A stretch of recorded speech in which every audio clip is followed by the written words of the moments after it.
Hello students, welcome to mechanical concepts. इस video में हम थर्मोडायनामिक्स सब्जेक्ट में चैप्टर नंबर 1 का न्यूमेरिकल फर्स्ट सॉल्व करेंगे। और ये जो वीडियो है वो डिग्री इन मैकेनिकल स्टूडेंट्स के लिए है जो सेमेस्टर 3 में है। ओके, सो चलिए, ये आपको सम दिखाई दे रहा है आपके स्क्रीन के सामने। तो चलिए इसको सॉल्व करते हैं फटाफट। तो देखते हैं, पहले कॉन्सेप्ट समझना है यहाँ पे हमें कि सम में क्या बोला गया है। देखिए, पिस्टन सिलेंडर की अरेंजमेंट दी गई है। ओके, और पिस्टन सिलेंडर के अंदर जो गैस का प्रेशर कितना है 1.3 मेगा पास्कल है। तो गैस एक्सपांड हो रहा है अकॉर्डिंग टू अ प्रोसेस। अब प्रोसेस जो है देखिए वो दी नहीं गई है, मतलब जो रेगुलर जो प्रोसेस है हमारी वो नहीं दी गई है। बट यहाँ पे क्या लिखा है देखो, which is represented by a straight line on a diagram. तो डायाग्राम पे ये प्रोसेस कैसे दिखानी है, स्ट्रेट लाइन से दिखानी है। फाइनल प्रेशर जो पहुंचेगा वो पहुंचेगा 0.13 मेगा पास्कल। ओके, ये पहुंचेगा। और डायामीटर दिया है और स्ट्रोक दिया है पिस्टन का 0.32 एंड 0.30 मीटर में दिया है। ठीक है, हमें वर्क डन निकालना है जो गैस के द्वारा होता है किस पे, पिस्टन पे। तो इसका मतलब आप को समझना है कि यहाँ पे हमें क्या दिया गया है, एक पिस्टन सिलेंडर अरेंजमेंट दी गई है। ठीक है, तो चलिए ये पिस्टन बना लेता हूँ, सिलेंडर बना लेता हूँ सॉरी, और इसमें हम पिस्टन लगा लेते हैं। ठीक है, चलिए पिस्टन को हम क्या करते हैं, दो पिस्टन बनाते हैं। एक पिस्टन यहाँ पे इनिशियल पोजीशन 1 नंबर पे। ओके, ये 1 नंबर पे है। और पिस्टन बाद में कहाँ जाने वाला है, एक्सपांड हो रहा है, यानी देखिए गैस एक्सपांड हो रहा है, इसका मतलब पिस्टन उसकी पोजीशन नंबर 2 पे जाएगा।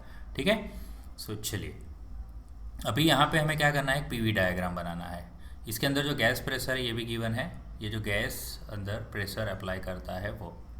ठीक है, सो जब 1 पे है तब गैस का प्रेशर कुछ दिया है, और 2 पे है तभी भी गैस का प्रेशर दिया हुआ है। अभी हम पीवी डायग्राम बना लेते हैं, पीवी डायग्राम। सो देखिए पी वी, अभी सबसे पहले पिस्टन का प्रेशर कितना है 1.3 मेगा पास्कल है। बाद में फाइनल प्रेशर पिस्टन का कितना हो रहा है 0.13। इसका मतलब पिस्टन का प्रेशर पहले ज़्यादा है ये 1 पॉइंट पे, और फिर क्या हो रहा है, कम हो रहा है।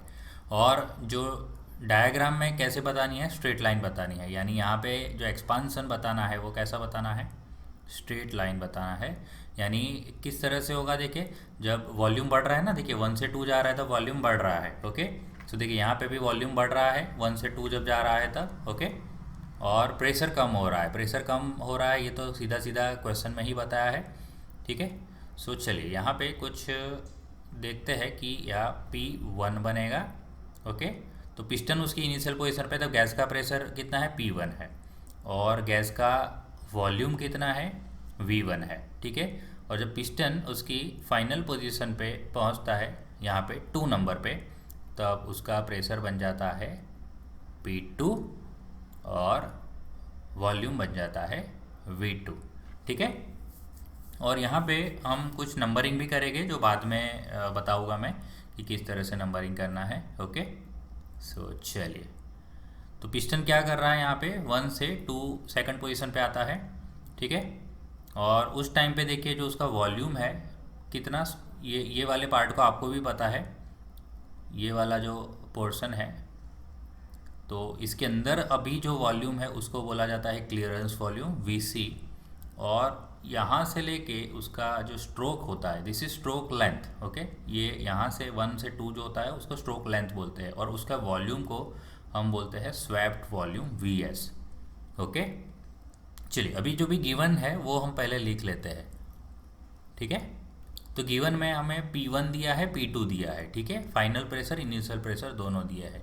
तो P1 दिया हुआ है 1.3 मेगा पास्कल, और P2 जो दिया है वो दिया है 0.13 मेगा पास्कल।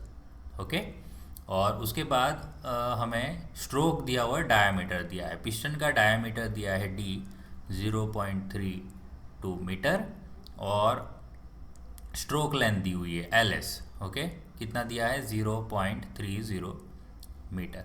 अब इससे मैं स्ट्रोक लेंथ और डायमीटर से क्या निकाल सकता हूँ, वॉल्यूम निकाल सकता हूँ। कौन सा वॉल्यूम, ये जो VS है स्वेप्ट वॉल्यूम, वो निकाल सकता हूँ। तो सबसे पहले मैं वो निकाल लेता हूँ यहाँ पे, क्योंकि उसकी ज़रूरत पड़ेगी। ठीक है। तो स्वेप्ट वॉल्यूम का फॉर्मूला क्या है, V S is equal to pi by 4 D square, ये क्या होगा, एरिया इंटू लेंथ कौन सी, स्ट्रोक लेंथ। सो चलिए pi by 4 D square, D यानी कितना है 0.32 का square multiply by L S है 0.3, ठीक है। सो यहाँ से क्या मिल जाएगा मुझे, स्वेप्ट वॉल्यूम मिल जाएगा। तो चलिए मैं कैलकुलेट करता हूँ कैसे, में ब्रैकेट में लिखूँगा पाई बाय 4, ब्रैकेट कंप्लीट करूँगा, 0.32 का स्क्वायर करूँगा मल्टीप्लाई बाय 0.3 करूँगा। सो जो आंसर मेरा आ रहा है वो आ रहा है 0.0241 ये आ रहा है मीटर क्यूब में। ओके, सो चलिए अभी स्वेप्ट वॉल्यूम आ गया है। अब हमें फाइंड क्या करना है, वर्क डन। तो देखिए वर्क डन के बारे में हमने क्या सीखा था कि जब भी पीवी डायग्राम में जो कर्व बनता है, अभी कर्व कौन सा है, स्ट्रेट लाइन है, तो वो एरिया अंडर द कर्व, यानी ये कर्व के अंदर जितना भी एरिया कवर हो रहा है, कितना एरिया कवर हो रहा है, देखिए लगभग यहाँ से लेके इतना, ठीक है। तो ये जो एरिया कवर होता है उसको बोला जाता है वर्क डन, ठीक है। एरिया क्या रिप्रेजेंट करता है, वर्क डन रिप्रेजेंट करता है। तो वर्क डन निकालना है ना, तो सिंपली हमें क्या करना है, ये एरिया कैलकुलेट करना है, ठीक है। तो चलिए हम यहाँ पे क्या करेंगे, वो एरिया कैलकुलेट करेंगे। अब एरिया कैलकुलेट करने के लिए चलिए कुछ नंबरिंग कर लेते हैं यहाँ पे। जैसे ये वाले पॉइंट को हम ए नाम दे देते हैं, ये वाले पॉइंट को बी नाम दे देते हैं, और ये वाले पॉइंट को सी नाम दे देते हैं, ठीक है। तो चलिए हेडिंग लगाते हैं, work done by gas is equal to, क्या चाहिए हमें, एरिया चाहिए। ओके, एरिया कौन सा चाहिए, ये पहले हम इसको दो पार्ट में बांट लेते हैं, ट्राइंगल का एरिया। ओके, सो एरिया हम ऐसा नहीं लिखेंगे, हम सिंपली ऐसा लिख देते हैं A1 2 A, ओके 1 2 A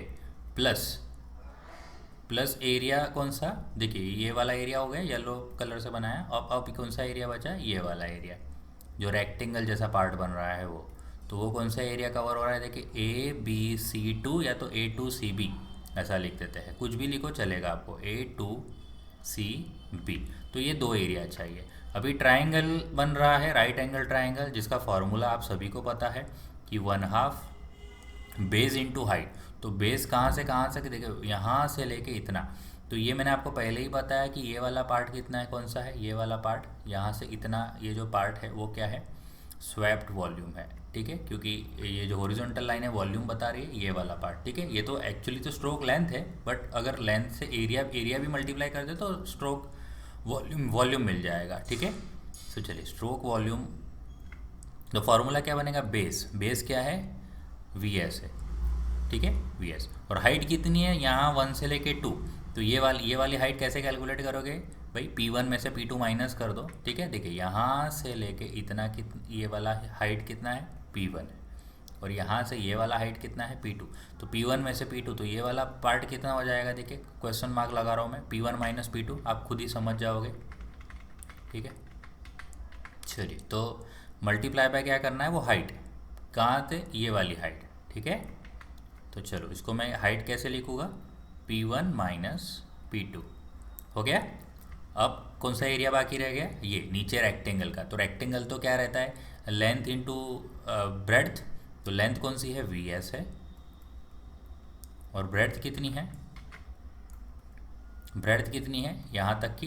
तो ये वाली हाइट कौन सी है, P2 है, देखिए आप देख सकते हो P2 तक का हाइट है, तो यहाँ पे, ठीक है। तो चलिए अभी बस आपको आंसर, ये वैल्यूज़ पुट कर देनी है। VS मैंने पहले से निकाल के रखा है, मैंने बोला था आपको कि ज़रूरत पड़ेगी, देखिए 0.0241, और प्रेशर दोनों दिए गए हैं। अब सबसे मेन बात यहाँ पे ये है कि आप जब प्रेशर का वैल्यू जो डालोगे वो कौन से यूनिट में डालोगे, तो देखिए उसको आपको ध्यान रखना है कि प्रेशर को मेगा पास्कल में नहीं लेना है, उसको पास्कल में लेना है, ठीक है। 1.3 इंटू कितना कितना करना है, 10⁶ पास्कल, और ये बन जाएगा 0.13 इंटू 10⁶ पास्कल। ओके, तो चलिए ये सबसे खास बात है, अदरवाइज़ यहाँ पे गलती हो सकती है, ठीक है।